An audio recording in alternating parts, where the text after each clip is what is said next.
I'm Dean Walker, and welcome to the Poetry of Predicament podcast, a podcast for people brave enough to face humanity's challenges and problems, and most importantly, our numerous predicaments. The Poetry of Predicament is a podcast meant to inspire us to bring forth grace, beauty, and connection with the web of life in the face of a predicament-laden world. In the world of science communicators, there are a very small number who actually tell the truth and don't hesitate to speak that truth to power. Kristine Mattis is one of that small number of science communicators. This is part one of a two-part series of interviews with Kristine Mattis. It's unbelievable. I mean,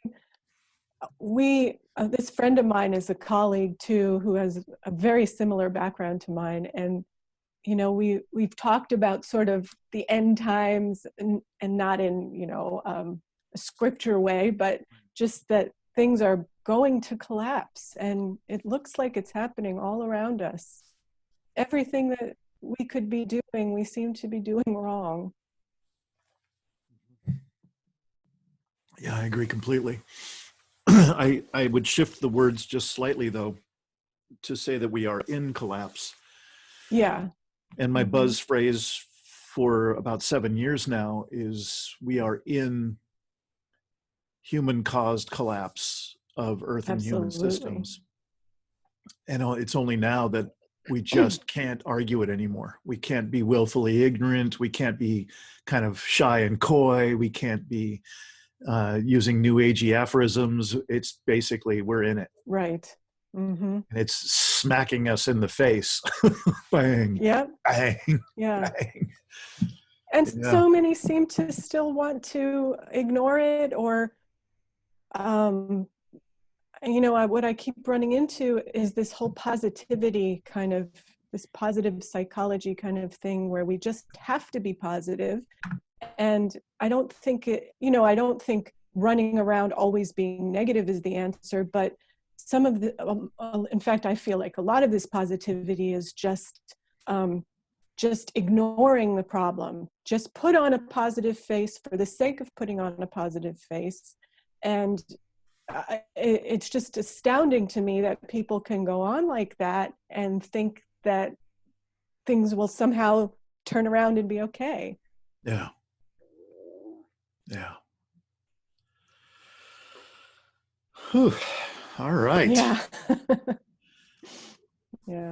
It is astounding. And I guess I would like to just address that last thing you said before we get going in any other direction. And that is, I've heard the phrase used that we are in the honeymoon period, where enough of us, a critical mass of us in the privileged world, are able to amuse ourselves with stories about how we're bored of Netflix or we're stir crazy, and aren't times hard because we have to be inside and the toilet paper is short in the market and blah blah blah. Mm-hmm. I consider this honeymoon talk, la la, yes. right? Kind of not, as you were just talking about, not having to feel a damn thing about what's going on. And when the honeymoon's over, which for many people it never started again, I mean to underscore the privileged nature of the honeymoon part. Absolutely. But the post honeymoon period is when we realize that the fragility that's been built into our systems, those same systems that have been the human causality of the collapse of Earth and human systems, the fragility is deep in the human systems. And they're going to be finally what get our attention when 20, 30, 40% of all jobs, all small businesses and so on will not start up, will not restart. are not coming back. Absolutely. And the scale of pain and disruption and just shattering of the systems that we have relied on, that it was just inconceivable that anything would ever happen to those systems. They were invisible, like the water to the fish, for so long. And now the honeymoon phase is over, when the fish realizes not only that they're in water, but that water is now pretty close to boiling. Mm-hmm. So thanks. I didn't mean to make that any kind of a rant. I just was inspired by what you're pointing to, and appreciate that you and your colleagues are having your own waves of insight and realization in that. Is there anything more you want to say about some of those realizations, either your own or others that you're hearing? Well, I just think, I'm seeing the same thing you are, that this talk of being bored because we're, the privileged. First of all, I feel like that's all we hear, or there's little bits in the media about all those who are suffering. I shouldn't say that they're not being covered, but we're really mostly focusing on the privileged who are, who are saying, I'm getting stir crazy, I don't know what to do, I've watched all these programs on Netflix. Exactly what you're saying. All these people who don't have to think about what they need to do tomorrow, don't have to get up and apply to jobs, don't have to think about their mortgages and their rents and their futures and how they may even retire, all of these kinds of things that the rest of us worry about. And at this point, it's going to be the majority of us who are precarious throughout maybe the rest of our lives, unless we really make radical changes to every way our society is structured. And it's just, I think it's going to get to the point, I've years ago, and I haven't been working with, say, the homeless and the impoverished for a while, but when I used to do a lot of work, like in college and starting in high school and after college, not only did I like work in a soup kitchen or food banks, but I also, when I lived in Washington, D.C., I actually talked to a lot of the homeless on the ground. I walked everywhere, so you can't ignore the homeless. And I would talk to many people, and I would, if I were going to work in the morning, I would bring them a bagel or something like that. And I used to live near a church, and there was a homeless man who was there every Sunday morning, and I would talk to him outside the church. There was a little bench, and he'd tell me a bit about his history. And but I really feel like in big cities that I've lived in, everybody's scurrying around and they're literally walking over all the homeless. And I think we're going to get to the point where you can no longer walk over the homeless, where you can no longer just ignore this problem. I mean, what did I hear? And this was before the pandemic. It's getting so bad that there was a homeless encampment in Northern California, I think in Sonoma County, that ran a mile or 2 miles long with tents. These people of privilege who are worried about the YouTube videos they're going to make to entertain people and keep people happy. You're not going to be able to ignore this. This is going to encroach upon you as much as you want to build your walls, as much as you want to build your little privileged communities. This is real, and it's going to affect you. And unfortunately, I think that's the only way things ever change. And I think that's one of the reasons. I was talking to a friend of mine as well, like I said, my friend who's also a colleague, and we were talking about why we don't react to our environmental threats, like our carcinogens and our chemicals that are killing, and our air pollution that's killing so many people all the time, why we don't react to that the way we did to this pandemic. And it's because the people of privilege are being threatened. They're being threatened as equally, and they're being threatened by their proximity to those without privilege, So because all of us can get this and all of us can infect each other, I think this is why we shut down now, but we don't do the same when we have environmental toxics issues that are affecting people even to a greater extent in many cases. So that's That's just what I've been feeling recently. And we're just barely getting started here. Yeah. I'm gonna leave all this in, and this is gonna be the official start right here. Minutes in. Okay. I'm speaking today on Poetry of Predicament podcast with my absolute favorite science communicator in the world, Kristine Mattis. You're too generous, but I appreciate it. I love our It's just the conversation. truth. I've been really starved for years. Ever since I started doing the research in my book, I had to learn how to learn the stuff that you call second nature. I've never been a science mind. I have plenty of experience of my own in different fields, but I am not high-end degree qualified in anything, and especially in the sciences, and especially at the beginning of that research was the climate, obviously just climate science. And so I became at least minimally conversant in matters climate science. But where it really started to take on a different level of gravity was as soon as I could vet the abrupt climate change information that really got the whole ball rolling for me, far more disturbing than any of the standard climate change information that preceded it. It then tumbled into all the other many, and some of them, most of them, more urgent and more disturbing metrics of our impact on this planet than climate change. I really started listening for what are the climate science communicators. What are they saying? How do they frame it? And there was, then there's the kind of getting a degree more meta. I would start to really look at, so how are they framing? What's the languaging they're using? And what are the ways that they're training somebody like myself who's interested enough to find it out and seek it out and, want to learn about it?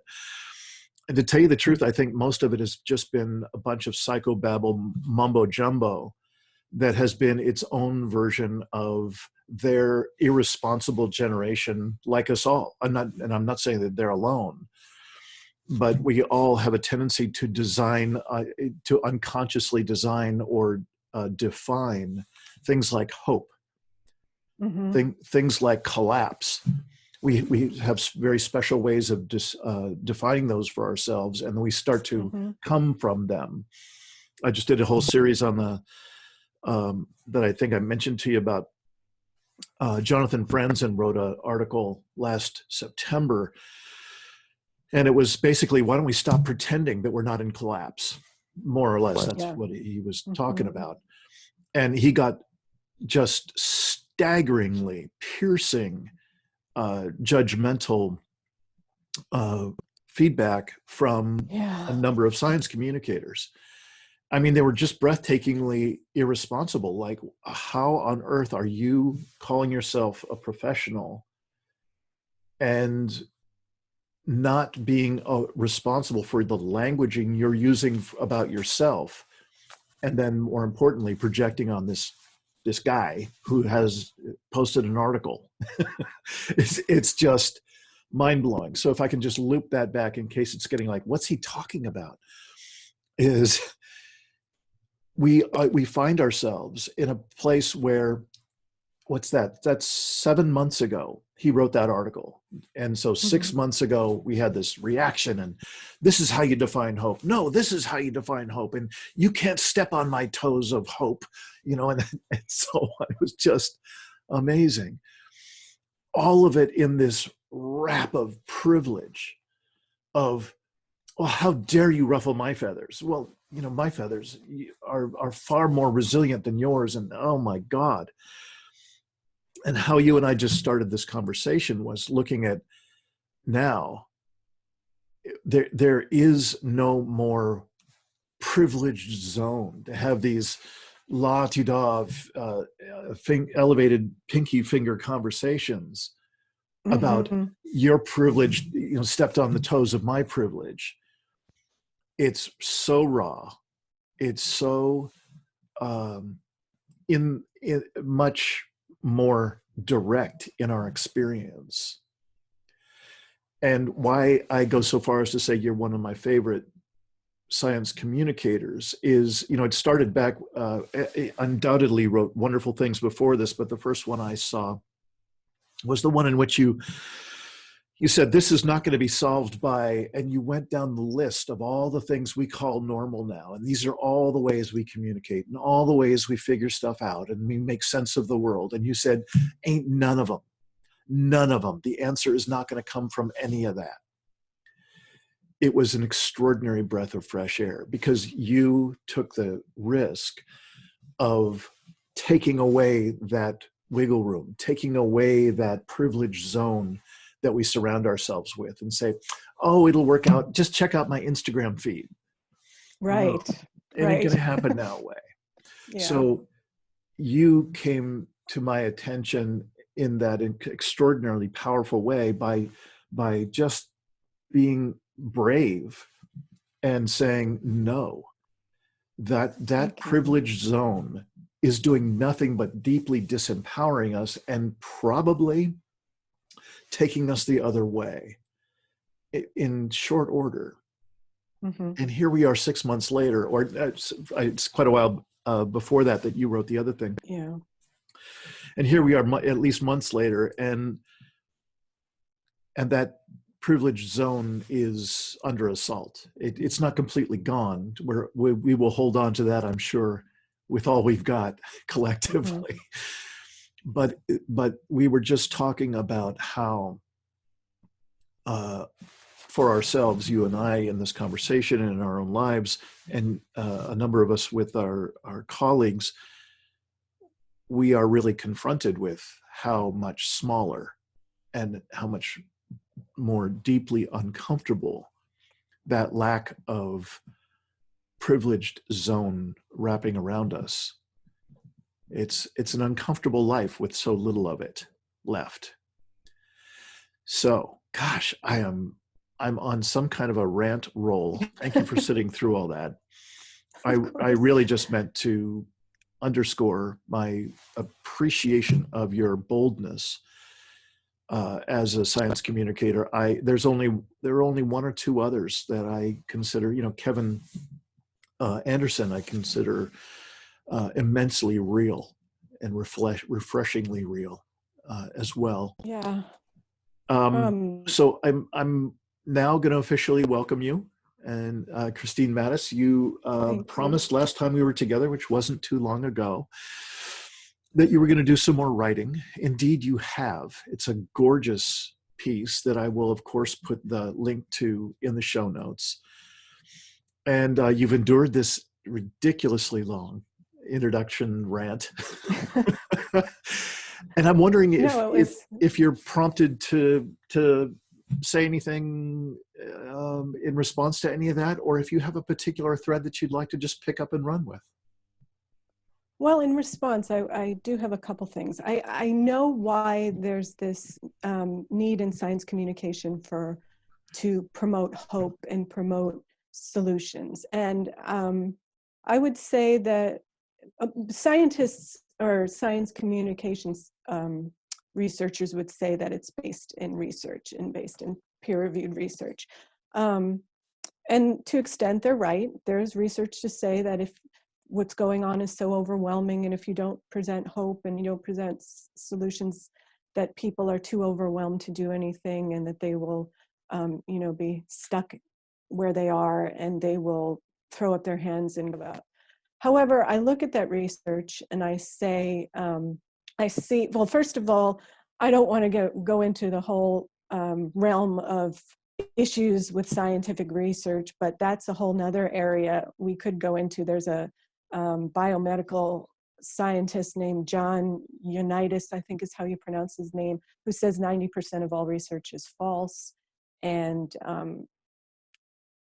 there's something to that. We're so reliant on this peer-reviewed research, and we need a little critical thought to that. But when it comes to this research that says we have to give people hope or they won't act, well, there's an assumption that we have something for them to act on. And more than that, there's an assumption that we have the right things for them to act on, which we don't. We don't have perfect solutions to this monumental issue we have of ecological collapse. And as I keep trying to call it, ecological dysfunction, because it's far beyond just the climate crisis. And so I think there's some presumptions even in that research that makes you question whether this need for hope in order for people to actually act and be effective in making change is accurate. Anecdotally, I've seen with my own students, when I was teaching environmental studies, there were a lot of students who were very depressed at the course, which was interesting because all of the instructors tried their best and didn't even give the full picture. And so, yes, the students were depressed at the reality of what's going on and coming to grips with and experiencing and learning about the totality of all of our problems. But on the other hand, I heard some students saying that they want to hear the true information. They want to hear what's real. They're tired of all this false hope. I remember one student prominently who was very tired of positivity, and he said, that doesn't make me act. And I relate to this student. I don't need to be positive to act. I react with anger to what I'm seeing, and so many people say anger is not a good thing. I don't know that it's not always a good thing. It can be misplaced, but if anger drives you to do something, proactive, then anger and not just blind hope, but a real anger in the belly to get something done can get you to take action beyond just, say, a protest or something. But the other thing I wanted to say, it's bringing up a lot of ideas, and I'm trying to remember them all. I know my husband has been teaching English. I think I mentioned to him last time, but he chooses his literature with purpose, and much of it has to do with the predicament we're in now, or at least it relates to it. He reminded me to reread, because he included in his literature list, The Grapes of Wrath, which has since become my absolute favorite novel. And I never got what it was when I read it when I was 14 years old or something. And so he brings up all of these issues with his students, very unpleasant issues, issues that may say should be relegated to, different fields and different disciplines. And he found that so many of his students are so grateful for his candor and for hearing the truth. They're so tired of being condescended to. They're so tired of people trying to filter out information to make them feel better. They want to hear the truth. And they're having trouble, just like we all are, all of us who are hearing the truth. But, and none of us have perfect solutions, but they don't want to be patronized to and to feel like that someone's holding back from them. And as a matter of fact, speaking of research, while there's some research in the communication literature that says that you must give people hope, otherwise they'll be too overwhelmed, there's also research in speaking about scientists, and I think this was specific to biomedical scientists or doctors, but that people prefer I guess it was generally in science, people prefer when scientists, instead of saying this is the way it is, because it is not the way it is in science. Science is preliminary and it's provisional, and science changes, and there's a lot of uncertainty involved. That doesn't mean science is no good, but we have to recognize that uncertainty, which was a big focus of my own personal research in my field. But people trust scientists more when they do hedge, when they say, we are not sure about this. We're not certain about this. This is the best we have now. This is the information we have, but that doesn't mean this is it. And, like when it comes to climate change, there's been so much research, it's been replicated, it's been going on for so long. That's how science works. So we can say, 95 or 99% of the researchers agree climate change is happening and it's human induced. But when it comes to solutions to climate change, there is no consensus on what to do about it. There is no consensus on how to deal with the totality of our ecological issues. There is no consensus on science. There's no replicated research that says, this is our solution, this is the way to go, this will work.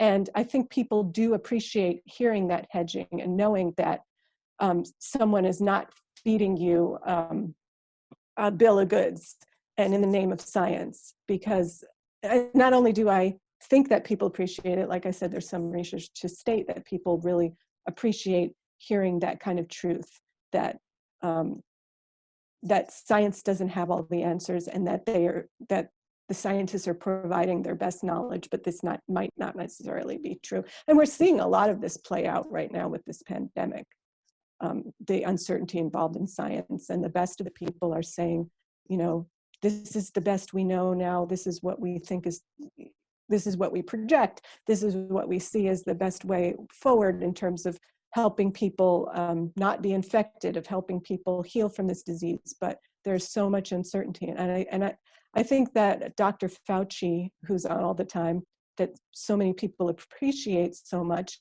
seems to be showing that that's why they appreciate him, because he doesn't state like the president that, I know this is going to work, this is the way forward. He states the true scientific uncertainty involved. So I guess that's where what you were saying took me and what I was thinking about. Yeah. Well, maybe this is a good point to just switch over to your most recent piece, which thanks so much for sending it. And I'm so glad that obviously Medium is a great place for it. And I'm hoping that you will get far more exposure with it. And what you were just pointing to, some of the I don't want to call it a fatal flaw, some of the flaws, the built-in flaws that are, it's naive of us to think that science is this pure and absolute expression in the human experience.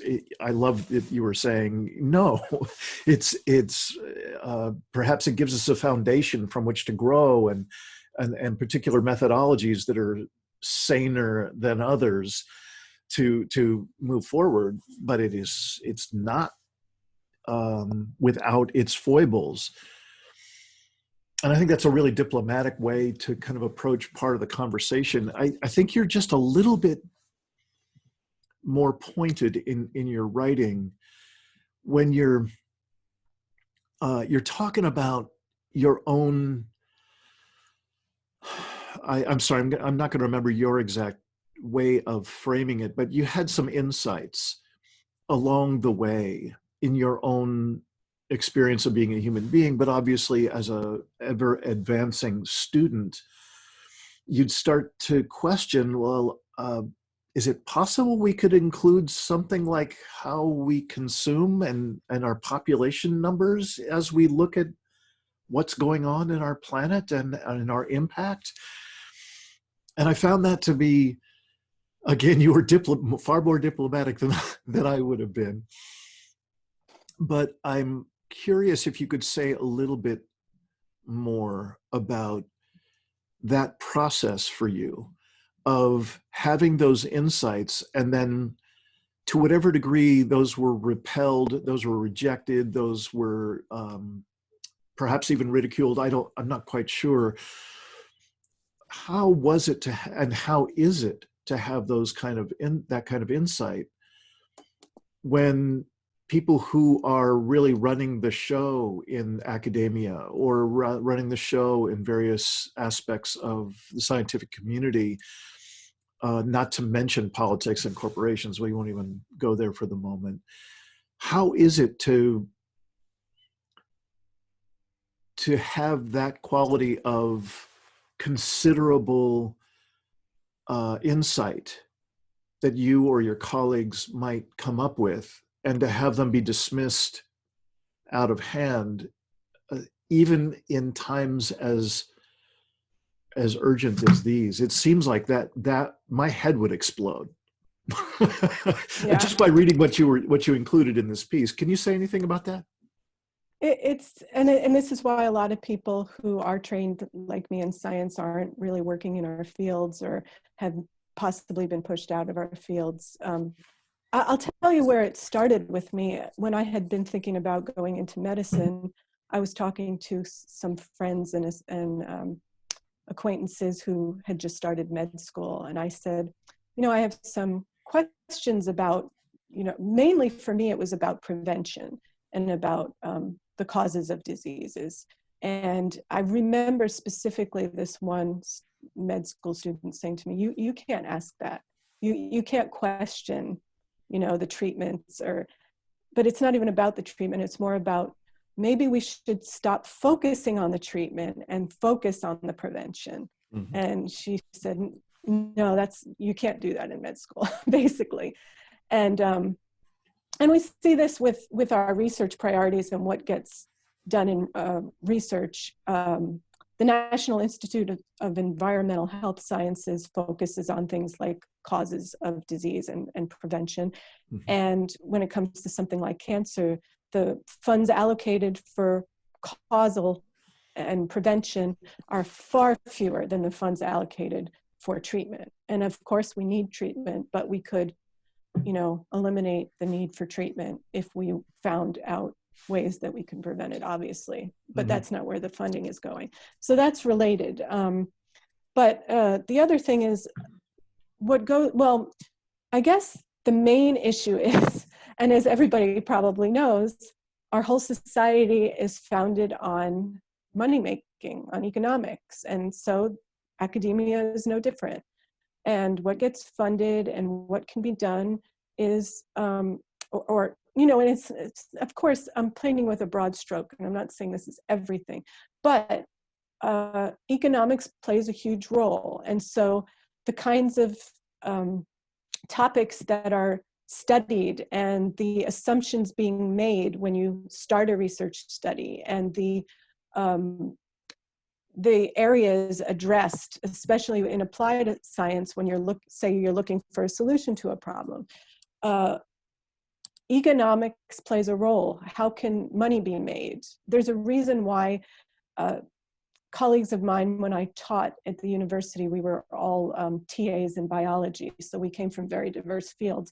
And those who were in the biotechnology department, they were taking business courses, because biotechnology, they're getting patents and they're making money in their field. So there's not only a frame, a lens through which they start their research, but there is the research that they're doing is dictated by money making.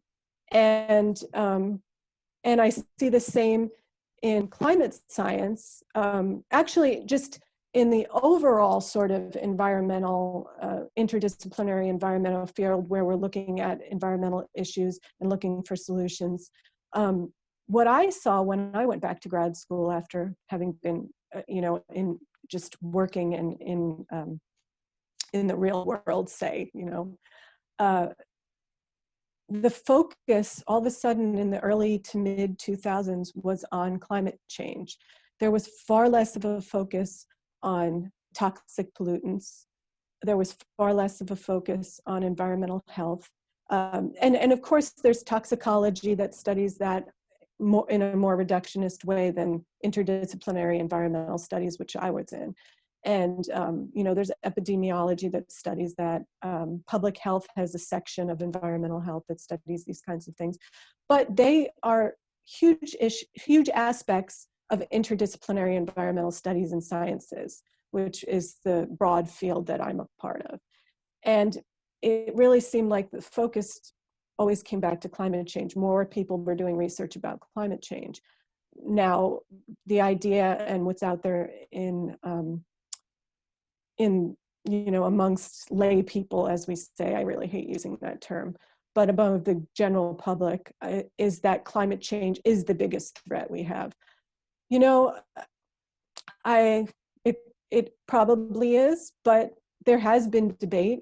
Paul Erlich, who you've probably heard of, and who gets denigrated, I think, far too much because his population bomb didn't come out, his predictions didn't come out as precisely as he had stated in his book and in his work. But he has stated, and I heard him speak quite a while back, maybe a decade ago, that it's possible that toxic contamination of our biosphere may do us in before or instead of climate change. Now, that's just his insight, but I'm not sure that there's any definitive science that says that climate change is our number one existential problem and toxic contamination isn't. I think that's a judgment that many scientists have made. But one last thing about this, there's something, this totally relates, and it's really the crux of what we're talking about. There's something that's known as undone science, and I meant to confirm what I'm about to say and who I'm attributing it to, but I believe the person who came up with that term was Scott Frickel, a sociologist studying in the environmental realm, who I've actually met and was a really nice guy. And I hope I'm right that it was from him, because I really needed to double check, but I'm pretty positive he's the one who coined undone science. And it's about the things that we don't study in science. Researchers choose topics of interest and they choose angles to go at that research. And there's a lot of stuff that we haven't studied for many reasons. Some of it is too complex and difficult to study in a reductionist fashion as science does. Some of it is too controversial to study. Some of it just will not get funding. Some of it is not enough interest to the public. And then this goes into the careerisms of science too. If it's too hard to study, if you're not going to get funding for it, if it's too controversial, if it's not enough interest to the public, then it's going to be hard to get it done and get it on your resume and get the publications you need for your tenure and such. And that's all about, how you stay in the field of academia. And so, sometimes I think the public assumes that we're studying everything there is to study. And there's so many scientific questions out there that are valid and that haven't been studied for a whole number of reasons. And not all the reasons, like I said, are reasons of, say, like corruption per se, or reasons of economics. Some of it is just, we don't have meaningful ways of studying it within the scientific method. It's just too complicated to gather data and put it all together and be able to make sense of it scientifically, because it's just so overwhelming and it's too broad. So yeah. I think we have to remember that in terms of science too. And I don't want to make this in any way to denigrate science, but I think we just need to realize that scientific inquiry is a lot more complicated than we sometimes give it credit for. Yeah. Well, thank you for that layout. I really appreciate it. And I'd like to just go back for a moment to what you were saying about Paul Erlich in particular. Yes, to the tragedy of throwing the proverbial baby out with the bathwater, mm-hmm. where because of the Green Revolution that occurred just right in the middle of when Erlich first published, that blew us into the next level of exploding our population around the world, and which continues obviously to today. And so you and I both know that the golden center of his work was then and has been to this day dead on accurate. And it's just been prolonged because of fossil fuels. I mean, that's just basically we're eating oil, so Yahoo. Absolutely. I think Yeah, that's what it bothers me when he's constantly brought up as being wrong and he's so denigrated because the timeline may have been off, but otherwise it seems like what he said was spot on. Yeah. Yeah. And ironically, that same fossil fuels center of the alleged solution is the very thing that we're struggling so desperately to free ourselves from the addiction of, the lethal addiction of, but that's a whole nother story.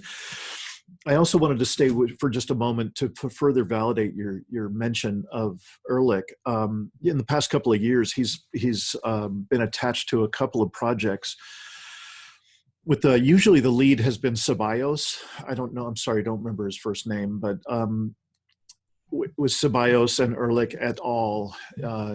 For those who are watching this podcast, it's easy to Google, and especially if you throw in the word annihilation. It's the first time that I and people far more knowledgeable than myself have ever seen the word annihilation in the summary of a particular bit of research from a particular this team in particular. And what they meant by that in at least one of the studies that I'm thinking of was the concurrent nature of, if you have a collapse in one subpopulation of one region that's being studied or viewed, that the severe damage to that one element, that, let's say, that species or those cluster of species, will have a domino effect. And they attach the word annihilation to that domino effect. And they further connected that to human impact, which was causing those dominoes to fall. Mm-hmm. Mm-hmm. Now, I am no expert. I'm not even trying to play a scientist on TV. But it seems pretty solid to me that they are publishing these studies in renowned journals. Mm-hmm. I know enough to know a renowned journal when I see it these days. And they're using words like annihilation, and they're connecting it with at least a strong correlation with, if not a causality, of human impact on a given system or series of elements in the same system. Here's what I'm getting at. First, to validate you're bringing up Paul Erlich in the first place, but now, his work has not gone downhill at all. I think he's more connected now with really seriously important work than ever before. But it seems, if I could shift now to my body of work, which is completely like other end of the world. I think I've mentioned to you that the punchline of my book, The Impossible Conversation, is what got us to this brink, to this predicament that we're in, this human caused predicament, is that we've disconnected, particularly in the last 100 years, but cumulatively for a couple thousand years, we've disconnected ourselves from the primary sources of meaning in human life. We've disconnected ourselves from our primary relationships in life. And so those, my little buzz phrase, my little easy to remember number of simple elements is deeper self, others, earth, and soul. Mm-hmm. So I'm asserting that one of the biggest, it's hard to overstate the cost of those disconnections. It's just, I haven't found hyperbole yet in this conversation. And one of the most important pieces across those four that show up as one of the primary costs of that disconnection is that we no longer have a baseline to which to compare. And Derek Jensen does a brilliant job in his Yeah. many huge books. He's Right. such a brilliant writer and speaker. And what I can count on him for is every time I hear him speak or read his writing, he will show me a number of ways in which I don't know this world. I don't know that the current salmon populations are a tiny fragment. They're a barely hanging on fragment of what was once abundance beyond our wildest imaginings.